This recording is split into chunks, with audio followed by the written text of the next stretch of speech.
Hello guys, welcome to Telugu cinema ముచ్చట్లు. నెట్ఫ్లిక్స్లో రీసెంట్గా చాలానే మూవీస్ అండ్ సిరీస్ వచ్చాయి, కానీ చాలా వరకు తెలుగు ఆడియో లేవు. సో నాకు బెస్ట్ అనిపించిన ఒక 7 మూవీస్ లిస్ట్ అవుట్ చేశా. ఈ లిస్ట్లో మ్యాక్సిమం తెలుగులో అవైలబుల్ ఉన్న మూవీసే ఉంటాయి, ఒకటో రెండో తప్ప. సో ఈ వీడియోలో 7 బెస్ట్ మూవీస్ ఆన్ నెట్ఫ్లిక్స్ ఏంటో చూద్దాం. Number 1, the Buckingham murders. Kareena Kapoor main లీడ్లో చేసిన ఈ క్రైమ్ థ్రిల్లర్ని డైరెక్ట్ చేసింది స్కామ్ 1992 ఫేమ్ అన్సల్ మేహతా. ఈయన క్రైమ్ స్టోరీస్ని డీల్ చేయడంలో ఎక్స్పర్ట్. బేసిక్ స్టోరీ ఏంటంటే, జస్ప్రీత్ బమ్రా ఒక డిటెక్టివ్, తన పర్సనల్ ట్రాజెడీతోనే బాధపడుతూ ఉంటుంది. అలాంటి టైంలో ఒక టీనేజర్ కిడ్నాప్ అవుతాడు. ఆ కిడ్నాప్ కేసు జస్ప్రీత్కి వస్తుంది. అసలు ఆ బాబుని ఎవరు కిడ్నాప్ చేశారనేది సినిమాలో చూడాలి. సినిమా బాగుంటుంది, సస్పెన్స్ని హోల్డ్ చేస్తూ లాస్ట్ వరకు చూసేలా చేస్తుంది. థ్రిల్లర్ లవర్స్కి అయితే డెఫినెట్గా నచ్చుతుంది సినిమా. స్టోరీ సెటప్ అంతా ఇంగ్లాండ్లో ఉంటుంది, అందువల్ల విజువల్స్ ఒక హాలీవుడ్ సినిమా లాగా ఉంటుంది. అయితే సినిమాలో మ్యాక్సిమం ఇంగ్లీషే ఉంటుంది, జస్ట్ అక్కడక్కడ హిందీ ఉంటుంది అంతే. అదొక్కటే కొంచెం మైనస్ అనిపించింది నాకు. ఓవరాల్గా అయితే డీసెంట్ థ్రిల్లర్ అని చెప్పొచ్చు.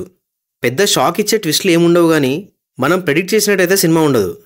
ఒక థ్రిల్లర్కి రిలీజియన్ని యాడ్ చేసి చాలా నీట్గా తీశారు అన్సల్ మేహతా. ఈ సినిమా తెలుగు ఆడియోలో అయితే లేదు, బట్ స్టిల్ మీరు ఒక థ్రిల్లర్ లవర్ అయితే డెఫినెట్గా చూసేయండి. Number 2, Satyam Sundaram. Karthi and Arvind Swamy main లీడ్స్తో చేసిన సినిమా ఇది. తమిళ అండ్ తెలుగులో మంచి రెస్పాన్స్ వచ్చింది సినిమాకి. 96 మూవీ తీసిన ప్రేమ్ కుమార్ ఈ సినిమాని తీశారు. బేసిక్ స్టోరీ ఏంటంటే, సత్యం చాలా ఇయర్స్ తర్వాత తన సొంతూరికి ఒక పెళ్లి అటెండ్ అవ్వడానికి వెళ్తాడు. అక్కడ సత్యంకి సుందరం అనే వ్యక్తి పరిచయం అవుతాడు. సుందరం వల్ల సత్య లైఫ్ ఎలా మారిందనేది సినిమాలో చూడాలి. చాలా సింపుల్ స్టోరీ, అండ్ సినిమా కూడా అంతే సింపుల్గా, ఎలాంటి హడావిడి లేకుండా ప్లెజెంట్గా ఉంటుంది. సినిమా నరేషన్ అయితే డెడ్ స్లో పేస్లో ఉంటుంది, కానీ సత్యం అండ్ సుందరం క్యారెక్టర్స్తో మనం కనెక్ట్ అయిపోయి సినిమా మొత్తం చూసేస్తాం. అంటే సినిమా ఇలా కూడా తీయచ్చు అనిపించింది. అసలు ఎక్కడా కమర్షియల్ ఎలిమెంట్స్ ఉండవు, పెద్దగా హై ఇచ్చే మూమెంట్స్ కూడా ఉండవు. ఏదో మన కళ్ళ ముందు ఇద్దరు వ్యక్తులు మాట్లాడుకున్నట్టు ఉంటుంది సినిమా అంతా. అయితే ఇంత సింపుల్గా ఉన్నా కూడా ఈ సినిమాలో ఒక డీపర్ మీనింగ్ కూడా ఉంది. అది కార్తీక్ క్యారెక్టర్ ద్వారా చెప్పారు. అంటే ఒక మనిషి ఎలాంటి స్వార్థం లేకుండా ఎలా బతకొచ్చని చాలా బాగా చూపించారు. డెఫినెట్గా ఈ సినిమాని అయితే మిస్ అవ్వకండి. నంబర్ 3, విజయ్ 69. అనుపమ్ ఖేర్ మెయిన్ లీడ్లో చేసిన సినిమా ఇది. బేసిక్ స్టోరీ ఏంటంటే, విజయ్ 69 ఏజ్లో ట్రైథలాన్లో పార్టిసిపేట్ చేయాలనుకుంటాడు. అంటే 1.5 kilometres swimming, 40 kilometres cycling and 10 kilometres running. కానీ ఈ ఏజ్లో ఇవన్నీ అవసరమా అని విజయ్ ఫ్రెండ్స్ కానీ అండ్ ఫ్యామిలీ మెంబర్స్ అందరూ అంటూ ఉంటారు.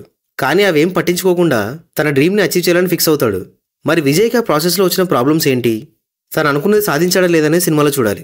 ఫ్యామిలీ ప్రాబ్లమ్స్ వల్ల, రెస్పాన్సిబిలిటీస్ వల్ల డ్రీమ్స్ని సాక్రిఫైస్ చేసి ఒక నార్మల్ లైఫ్ లీడ్ చేయడం, ఇలాంటి బ్యాక్డ్రాప్లో అప్పుడప్పుడు సినిమాలు వస్తుంటాయి. కానీ ఎప్పుడు వచ్చినా చాలా ఇన్స్పైరింగ్గా ఉంటాయి, ఎందుకంటే ఇప్పటికీ రిలేటబుల్ టాపిక్ ఇది. డ్రీమ్ని అచీవ్ చేయడానికి ఏజ్ అనేది మ్యాటర్ కాదని సినిమాలో డిస్కస్ చేశారు. అయితే ఈ సినిమాలో నాకు నచ్చింది ఏంటంటే, 69 ఏజ్లో ఏదో చేయాలనుకుంటాడు, కాబట్టి సినిమా అంతా సీరియస్గా లేదా ఎమోషనల్గా నరేట్ చేయకుండా ఫన్ వేలో నరేట్ చేయడం బాగుంది. Cinema run time 1 hour 52 minutes around ఉంటుంది. ప్యూర్ డ్రామా, సో కొంచెం బోర్ కొట్టొచ్చు, బట్ సినిమా చూశాక ఇన్స్పైరింగ్ అనిపిస్తుంది. మెయిన్గా అనుపమ్ ఖేర్కి ఫ్రెండ్గా చేసిన చెంగి పాండే క్యారెక్టర్ చాలా బాగుంది. అలాంటి ఒక ఫ్రెండ్ మన లైఫ్లో ఉంటే బాగుందనిపిస్తుంది. ఈ సినిమా తెలుగు ఆడియోలో కూడా ఉంది, సో డెఫినెట్గా చూసేయండి. నంబర్ 4, మత్తు వదలరా 2. శ్రీసింహ అండ్ సత్య మెయిన్ లీడ్స్తో చేసిన ఈ సినిమాకి మంచి రెస్పాన్స్ వచ్చింది. దానికి ఒకే ఒక రీజన్ సత్య. బేసిక్ స్టోరీ ఏంటంటే, బాబు అండ్ యేసు ఈ టీంలో వర్క్ చేస్తూ ఉంటారు, చిన్న చిన్న కేసులు సాల్వ్ చేస్తూ ఉంటారు. అయితే ఒక రోజు వీళ్ళిద్దరు ఒక మర్డర్ కేసులో ఇరుక్కుంటారు. ఆ తర్వాత ఏం జరిగిందనేది సినిమాలో చూడాలి. స్టోరీ ఎలా ఉంది ఏంటి అనేది పట్టించుకోకుండా హ్యాపీగా ఒక 2 గంటలు నవ్వుకోవాలనుకుంటే ఈ సినిమా చూసేయండి. ఇందులో సత్య చేసిన కామెడీ అయితే నెక్స్ట్ లెవెల్ ఉంటుంది. పాపులర్ మేమ్స్ అన్ని తీసుకొని మంచి ఫన్ని జనరేట్ చేశారు. సత్య కామెడీ గురించి మనందరికీ తెలుసు, కానీ మిగతా సినిమాలో స్క్రీన్ టైం తక్కువ ఉంటుంది. కానీ ఈ సినిమాలో హీరో కన్నా సత్య స్క్రీన్ టైమే చాలా ఎక్కువ ఉంది. యాజ్ అన్ యాక్టర్గా సత్య చాలా లక్కీ అని చెప్పొచ్చు. స్టోరీ ఎలా ఉన్నా సరే సత్య మాత్రం మిమ్మల్ని డిసప్పాయింట్ చేయడు. నంబర్ 5, ఉలజ్. జాన్వీ కపూర్ మెయిన్ లీడ్లో చేసిన స్పై థ్రిల్లర్ ఇది. బేసిక్ స్టోరీ ఏంటంటే, సుహానా ఇండియన్ ఫారిన్ సర్వీస్ ఆఫీసర్గా వర్క్ చేస్తుంటుంది. అయితే తన ఫాదర్కున్న కాంటాక్ట్స్ వల్ల లండన్లో డిప్యూటీ కమిషనర్ ఫర్ ఇండియాగా అపాయింట్ అవుతుంది. అయితే అంతా బాగుందనుకున్న టైంలో నకుల్ అనే వ్యక్తి తన లైఫ్లోకి వస్తాడు. తన వల్ల సుహానా చాలా ప్రాబ్లమ్స్ ఫేస్ చేస్తుంది. ఏంటి ఆ ప్రాబ్లమ్స్ అనేది సినిమాలో చూడాలి. స్పై సినిమాలు హిందీలో రెగ్యులర్గా వస్తూనే ఉంటాయి, కానీ ఉమెన్ సెంట్రిక్గా చాలా తక్కువ వస్తుంటాయి. స్టోరీ వైజ్ చూస్తే చాలా సింపుల్గానే ఉంది. ఈ సినిమాలో స్క్రీన్ ప్లే చాలా బాగుంటుంది. మధ్య మధ్యలో వచ్చే ట్విస్ట్ అండ్ టర్న్స్తో మంచి ఎంగేజింగ్ అనిపిస్తుంది. సినిమా రన్ టైం 2 hours పైనే ఉంటుంది, బట్ ఎక్కడా బోర్ కొట్టకుండా ఉంటుంది సినిమా. మీకు ఒక మంచి స్పై థ్రిల్లర్ చూడాలనుకుంటే ఈ సినిమా చూసేయండి, బట్ తెలుగు ఆడియోలో అయితే లేదు, ఓన్లీ హిందీలోనే ఉంది. Number 6, Devara part 1. Successful theatrical run తర్వాత ఇప్పుడు ఈ సినిమా నెట్ఫ్లిక్స్లో స్ట్రీమ్ అవుతుంది. మిక్స్డ్ రివ్యూస్ వచ్చినా కూడా బాక్స్ ఆఫీస్ దగ్గర కలెక్షన్స్కి మాత్రం ఎలాంటి ఎఫెక్ట్ పడలేదు.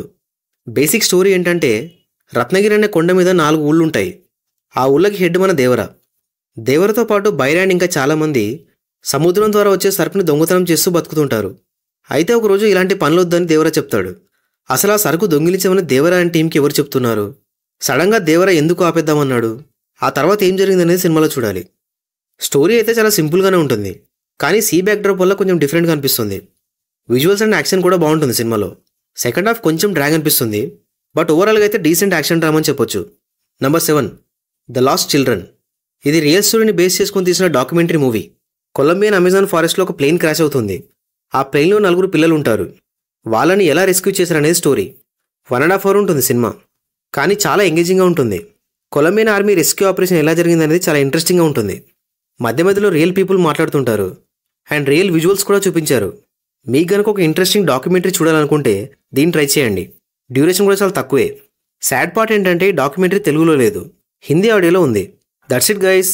నెట్ఫ్లిక్స్లో రీసెంట్గా వచ్చిన వాటిలో ఈ 7 బెస్ట్ అనిపించాయి. ఇవి కాకుండా మీకేమైనా బెస్ట్ అనిపిస్తే కమెంట్స్లో చెప్పండి. Thank you for watching this video.